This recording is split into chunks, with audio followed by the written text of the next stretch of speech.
Assalamualaikum warahmatullahi wabarakatuh. Pemirsa, kembali lagi dalam program Ruang Sehat.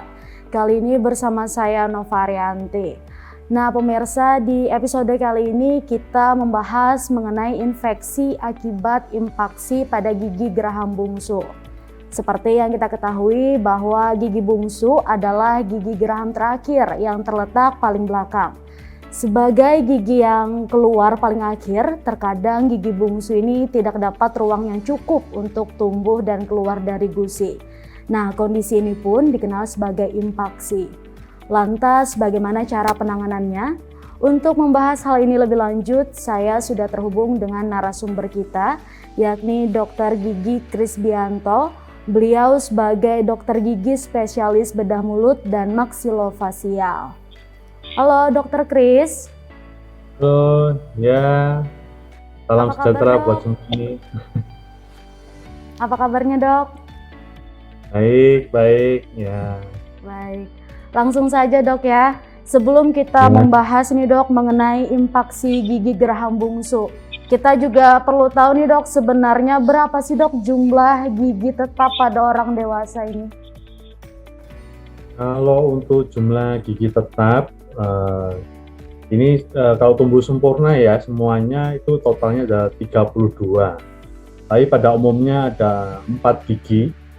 Yang paling belakang sendiri yang biasanya tidak tumbuh sempurna atau disebut biasanya orang awam bisa nyebut gigi geraham bungsu, nah, atau gigi paling belakang sendiri. Nah ini biasanya kalau tumbuh yang kelihatan pada umumnya sih hanya 28, tapi kalau untuk keseluruhannya totalnya ada 32 kalau dihitung sama untuk gigi geraham bungsunya gitu.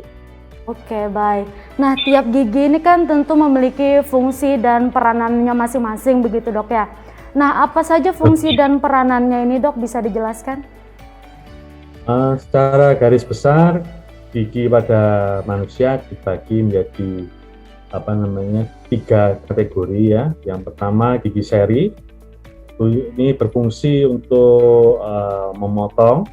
Kemudian gigi taring, tujuannya untuk mengoyak ya dia sifatnya. Dan gigi geraham belakang yang tujuannya untuk fungsi melumatkan atau mengunyah makanan. Jadi secara fungsional sendiri dibagi jadi 3 garis besar ya untuk jenis-jenis gigi. Tapi untuk secara medis pembagiannya jadi 4 tadi. Tapi kalau secara fungsional jadi 3 gitu. Jadi gigi yang sifatnya untuk memotong, yang kedua untuk mengoyak, yang 3 untuk melumatkan atau mengunyah gitu. Nah, berbicara mengenai gigi geraham bungsu nih Dok, di usia berapa sih gigi tersebut tumbuh Dok? Oh baik, gigi geraham bungsu mulai erupsi atau tumbuh dan mulai bisa diketahui sejak usia 17 tahun sampai usia 25 tahun. Nah, kadang-kadang di awal usia masih remaja tidak ada keluhan. Pada umumnya mulai ada keluhan waktu usia 19 tahun ke atas ya. Dan itu biasanya baru diketahui kebetulan kok tiba-tiba ada sakit atau waktu pasiennya lagi berobat dengan pemeriksaan yang membutuhkan ronsen radiologi ya. Jadi waktu di foto ronsen baru kelihatan, oh ternyata ada benihnya yang tidak kelihatan. Tetapi yang sudah menimbulkan keluhan biasanya pada usia-usia masih usia sekitar 17 tahun ke atas. Itu pun keluhannya diawali biasanya ada kok rasa nggak enak, kok ada gusinya yang agak bengkak di belakang. Nah, jadi dimulainya sejak usia 17 tahun seperti itu. Oke, untuk jumlahnya sendiri berapa banyak gigi bungsu yang bisa tumbuh begitu Dok? Untuk totalnya sendiri 4 ya. Jadi gigi geraham bungsu totalnya 4, yang bawah kiri kanan satu-satu, yang atas kiri kanan satu-satu. Jadi kalau dihitung dengan gigi geraham bungsu, makanya saya tadi bilang total gigi manusia itu adalah 32. Tapi pada umumnya yang tumbuhnya normal hanya 28 seperti itu. Ini fungsinya sama juga kah dengan gigi lainnya Dok? Untuk fungsionalnya gigi geraham bungsu sebetulnya masuk pada kategori gigi geraham ya. Jadi tujuannya untuk melumat. Selama dia tumbuhnya sebetulnya sempurna, dia berfungsi secara baik. Tapi pada umumnya karena tumbuhnya tidak pada posisi yang benar, maka dia malah menimbulkan suatu masalah atau problem di kemudian harinya. Nah, apabila gigi geraham bungsu ini tumbuh, apa yang dirasakan dok? Apakah pasti selalu sakit begitu? Belum tentu ya. Pada umumnya selama gigi itu posisi tumbuhnya sempurna atau dalam kondisi baik, tempatnya mencukupi, keluhan yang paling sering dirasakan biasanya ada rasa gusi terasa menonjol di belakang, tapi tidak disertai sakit ya, biasanya seperti itu. Tetapi yang sering sekali dirasakan adalah timbulnya rasa sakit karena posisinya tidak benar atau kurang, tempatnya tidak mencukupi sehingga arah tumbuhnya tidak lurus, dia tumbuhnya jadi miring dan tidak bisa tumbuh sempurna seperti itu. Jadi kalau dia posisinya tumbuhnya sempurna, bagus, arah tumbuhnya juga normal dan tempatnya cukup, biasanya tidak ada keluhan. Ya, biasanya tidak ada keluhan. Tapi kalau dia tempatnya nggak cukup, posisinya tidak betul atau tumbuhnya miring, pasti akan menimbulkan keluhan. Mulai dari sakit, bengkak, sulit buka mulut, sampai bau mulut, seperti itu. Ya, begitu. Oke, baik. Ketika gigi geraham bungsu ini kan tumbuh dok, masyarakat juga tentunya bingung apakah ini harus dicabut atau dibiarkan saja. Nah sebaiknya ini gimana sih dok penanganannya dok? Ya baik, mungkin masyarakat masih, apalagi mungkin di Tanjung mungkin juga masih belum familiar ya. Mestinya seharusnya saya sarankan untuk pemeriksaan rutin di saat anak-anak sudah masuki masa gigi permanen penuh, yaitu usia 15 tahun ke atas, sebaiknya mulai dilakukan pemeriksaan gigi. Salah satunya nanti akan dilakukan pemeriksaan foto rongsen panoramik ya. Dari situ akan bisa mengetahui bahwa benih gigi ini ke depannya posisinya apakah bermasalah atau tidak. Kalau sudah kemungkinan benihnya bermasalah, kita kan sudah beritahu ke pasien bahwa suatu saat usianya masuk 17 atau 18 tahun ke atas, posisi benihnya akan difoto rongsen lagi, dan bila memang tidak benar, ya saya sarankan biasanya untuk diambil. Kapan diambilnya? Sebaiknya waktu usia muda lebih saya sarankan sih ya, karena yang pertama operasi lebih mudah, dua recovery penyembuhannya juga lebih cepat ya. Terus biasanya minimal komplikasi pada usia muda. Gitu. Baik. Nah ini kan ketika gigi geraham bungsu tumbuh tidak di posisi yang normal atau yang kata dokter tadi tumbuhnya miring begitu dok ya. Nah apakah ini akan merusak gigi di sebelahnya dok? Ya betul. Ya, salah satu efek dari gigi geraham yang impaksi atau tumbuhnya miring dan dia mengenai gigi sebelahnya, pada penelitian kurang lebih 70% akan mengakibatkan gigi depannya juga ikut terkena. Ya. Kenapa bisa seperti itu? Pertama karena diakibatkan adanya food infection. Jadi karena posisi giginya tumbuh sebagian, di situ ada namanya pocket. Ya, pocket itu kayak kantong. Jarak antara gigi yang tidak bisa tumbuh dengan gigi depannya yang mengakibatkan sisa makanan masuk di sana tidak bisa dibersihkan dengan baik. Nah, makanan yang menumpuk di situ menjadi sumber infeksi, dan kedua menyebabkan gigi depannya menjadi ikut rusak. Secara klinis kalau dilihat pasien biasanya nggak tahu, karena nggak bisa terlihat di belakangnya soalnya. Kayak gitu. Baru terlihatnya pada waktu foto rongsen. Jadi memang benar kalau gigi geraham impaksi itu, yang gigi geraham bungsu yang tumbuhnya infected, dapat menyebabkan gigi depannya menjadi rusak. Itu memang benar seperti itu. Oke, baik. Kita akan melanjutkan perbincangan kita dok ya, namun kita perlu jeda sejenak. Oke. Baik pemirsa, jangan kemana-mana, tetap di Ruang Sehat, ruang seputar informasi kesehatan.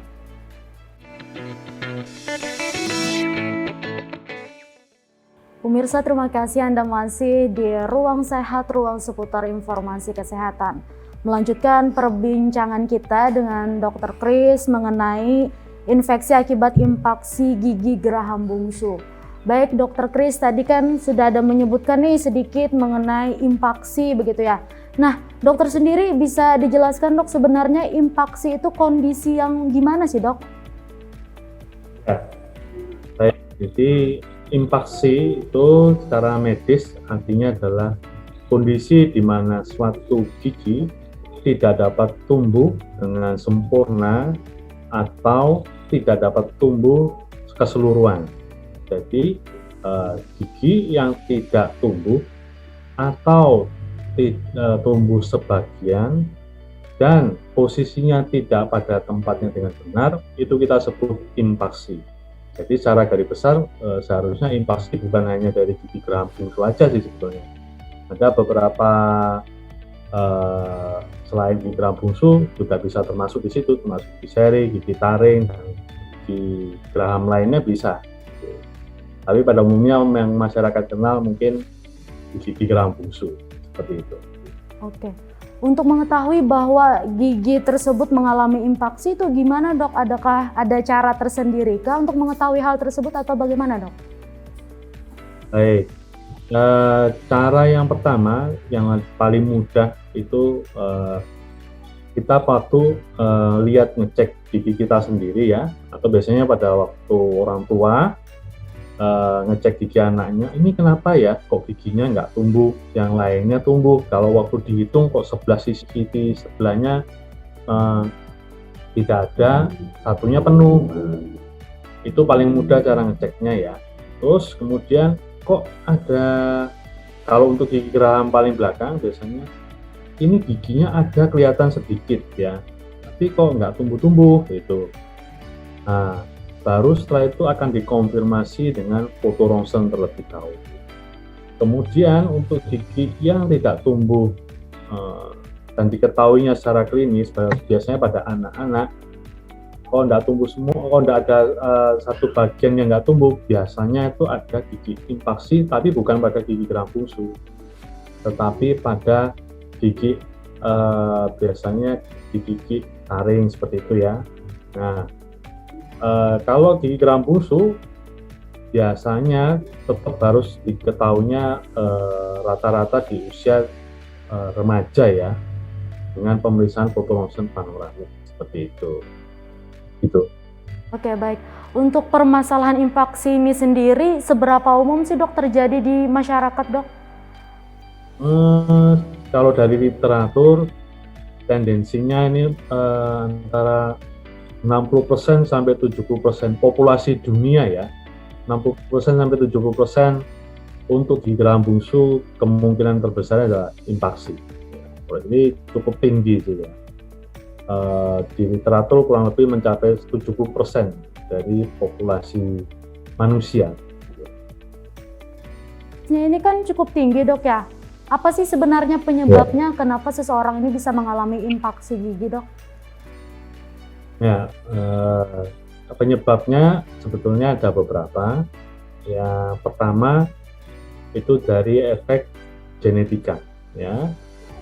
Yang pertama, jadi dari awal memang kalau kita lihat mungkin ya orang orang Asia mungkin dengan profil wajahnya yang lebih kecil daripada orang di negara Eropa. Kemungkinan impaksinya sangat tinggi ya, karena rahangnya tidak sebesar mungkin orang di Eropa seperti itu. Tapi bukan berarti orang di Eropa nggak pernah impaksi, banyak juga. Itu pertama ya.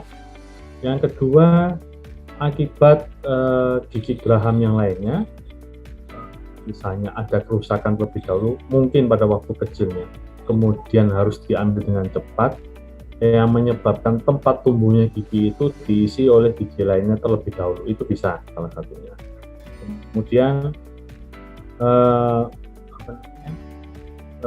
karena dari awal memang tidak cukup tempatnya atau rahangnya memang kecil seperti itu. Yang paling besar, paling umum akibat memang tempat untuk gigi geram bungsunya itu tidak ada, biasanya seperti itu. Artinya rahangnya memang tidak cukup untuk tempat tumbuhnya gigi geram bungsu tersebut. Oke, karena tidak ada tempat untuk tumbuh begitu dok ya? Ya betul. Baik. Nah, ketika gigi bungsu ini tumbuh lalu terjadi impaksi begitu dok, adakah tanda atau gejala yang dirasakan ketika terjadi impaksi pada gigi dok? Atau mungkin ada kasus misalkan orang tersebut mengalami impaksi namun tidak merasakan apa-apa begitu dok? Ya, pada umumnya awal tumbuhnya biasanya tidak dirasakan ya. Kemudian karena dia tumbuhnya sebagian yang mengakibatkan gusi di atasnya, kalau bahasa medisnya itu perikoronanya itu akhirnya mudah tergigit oleh gigi antagonis di atas atau terjadi food infection. Setelah itu terjadi baru akan menimbulkan keluhan ya. Keluhannya mulai satu, sakit pasti ya, kemudian nyeri di kepala dan leher bahkan sampai ke telinga, sulit buka mulut ya, terjadi pembengkakan, dan kemungkinan besar adalah bisa terjadi bau mulut seperti itu. Nyeri telan kadang-kadang bisa dirasakan juga kalau dia mungkin infeksinya terjadi infeksi cukup dalam seperti itu. Jadi kalau tanda awalnya yang paling sering banyak ditemui adalah sakit dan sulit buka mulut. Biasanya yang sering awalnya diketahui biasanya seperti itu. Ya. Oke, untuk pengobatannya sendiri bagaimana nih dok? Apa yang dilakukan oleh dokter begitu untuk menangani kasus tersebut? Ya. Untuk impaksi sendiri sebenarnya perawatannya ada dua.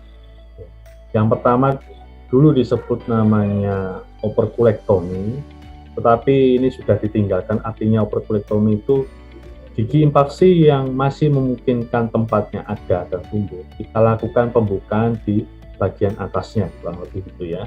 Tapi teknik ini sudah lama ditinggalkan karena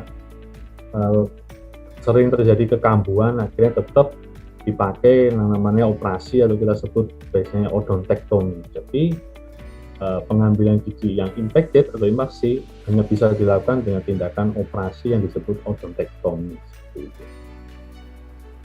Oke, baik. Nah, ada prosedur khususkah yang dilakukan dok ketika melakukan operasi di masa pandemi ini? Apakah pasien harus melakukan swab terlebih dahulu atau bagaimana nih dok? Ya, oke. Yang saya jelaskan pertama sebelum pandemi ya.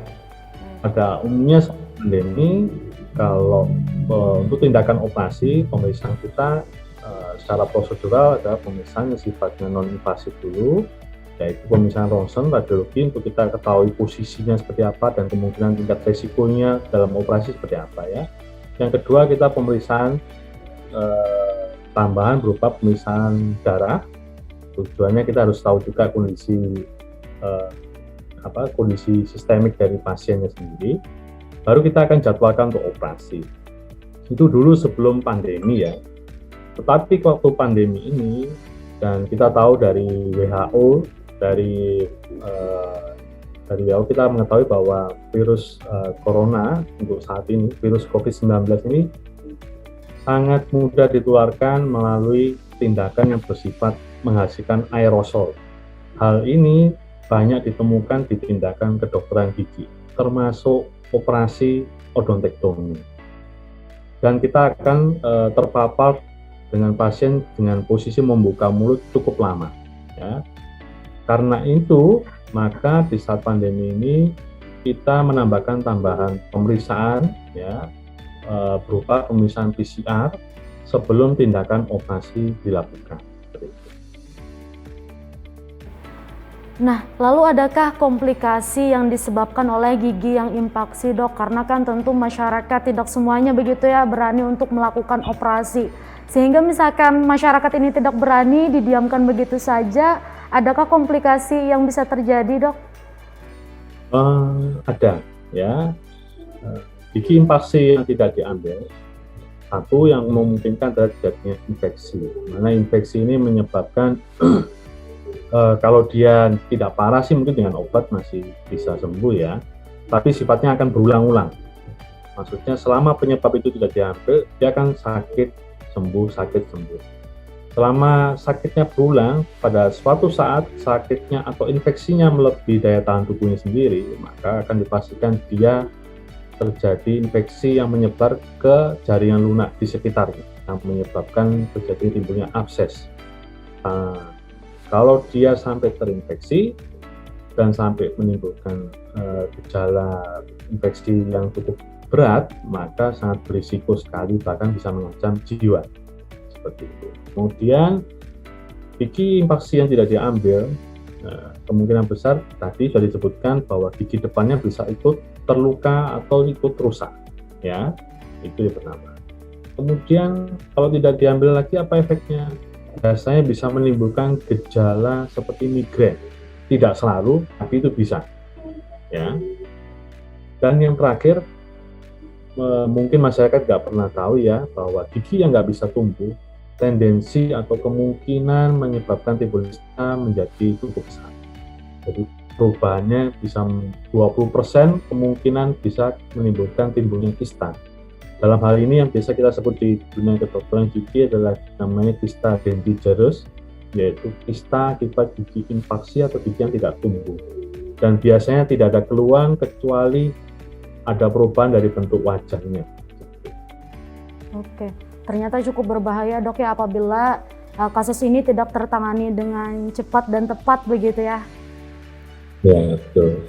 Oke, baik. Kita akan melanjutkan perbincangan kita lagi dok, namun perlu jeda sejenak. Baik pemirsa, pastikan Anda jangan kemana-mana, tetap di Ruang Sehat, ruang seputar informasi kesehatan.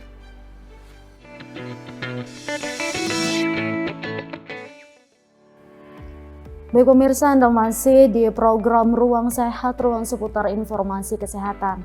Melanjutkan perbincangan kita dengan Dr. Kris nih mengenai infeksi akibat infeksi gigi geraham bungsu. Baik Dr. Kris, melanjutkan perbincangan kita. Nah, setelah melakukan pencabutan pada gigi yang infeksi, berapa lama ini dok waktu pemulihannya?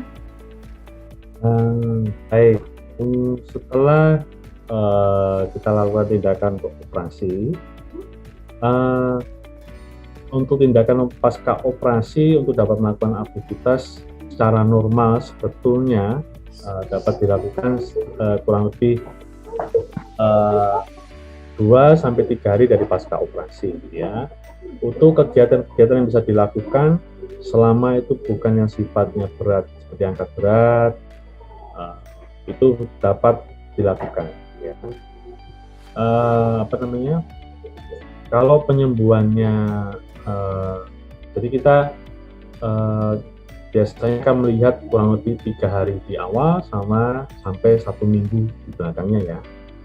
Pada awalnya sih untuk aktivitas biasa kurang lebih 2-3 hari pasca operasi dapat aktivitas biasa sih menurut saya. Oke. Lalu adakah makanan yang menjadi pantangan begitu dok atau tidak dianjurkan bagi orang yang habis melakukan operasi tersebut? Ya, untuk pantangannya yang pasti satu, makanan dan minuman yang sifatnya panas tidak diperbolehkan terlebih dahulu, dan makanan yang sifatnya pedas kurang lebih 3 harian dari pasca operasi, dari sejak operasi sampai 3 hari ke belakang sebaiknya dihindari. Baik. Lalu dok, misalkan ada kasus nih orang mengalami infeksi gigi namun takut untuk dilakukan pencabutan. Nah, apakah ada tindakan lain, misalkan cukup diberikan obat saja begitu dok? Ya, pada umumnya sih banyak yang takut ya awal-awalnya. Pada awalnya kita akan edukasi biasanya, kita akan beri obat juga, bahwa kita akan memberitahu ke pasien bahwa selama penyebab itu ada dan tidak diambil, kemungkinannya adalah sakitnya akan terulang kembali. Ya. Terulang kembali itu dalam arti yang berikutnya akan semakin lebih sering dan lebih parah dari yang awalnya. Biasanya kalau pasien kita edukasi, lama-lama nanti dia akan akhirnya memang mau akhirnya untuk diambil seperti itu.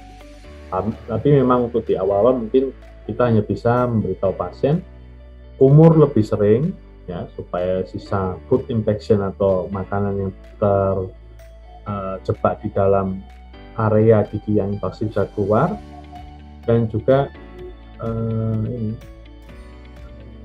memberikan pengobatan medikasi, pengobatan ya, sampai nanti pasiennya betul-betul mau untuk diambil. Itu aja sih. Baik, lalu misalkan ada ibu hamil nih dok yang terjadi impaksi pada giginya, itu bolehkah dilakukan tindakan operasi dok? Untuk ibu hamil, kita bisa operasi. Tapi biasanya kita akan melihat kondisinya. Apakah itu sifatnya memang sangat diperlukan pada saat kondisi hamil, atau masih memungkinkan untuk ditunda. Ada orang ibu hamil, semua tindakan di kedokteran gigi itu hanya bisa dilakukan di trimester kedua, ya, untuk paling amannya ya. Tetapi itu pun dengan syarat, kalau memang betul-betul memang diperlukan tindakan, kita ambil di trimester kedua. Tetapi kalau memungkinkan untuk ditunda, maka kita tunda sampai ibunya melahirkan, baru kita operasi setelahnya itu.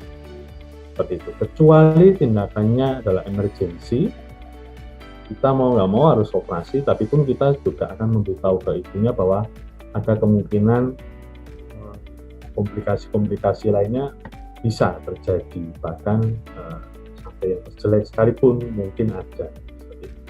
Oke, baik. Lalu bisakah impaksi gigi bungsu ini dicegah dok? Infeksinya atau impaksinya? Impaksi. Oh, kalau impaksi sendiri kita tidak bisa mencegahnya, ya, karena benihnya sudah ada dari awalnya. Posisinya ini untuk gigi geram bungsu ya.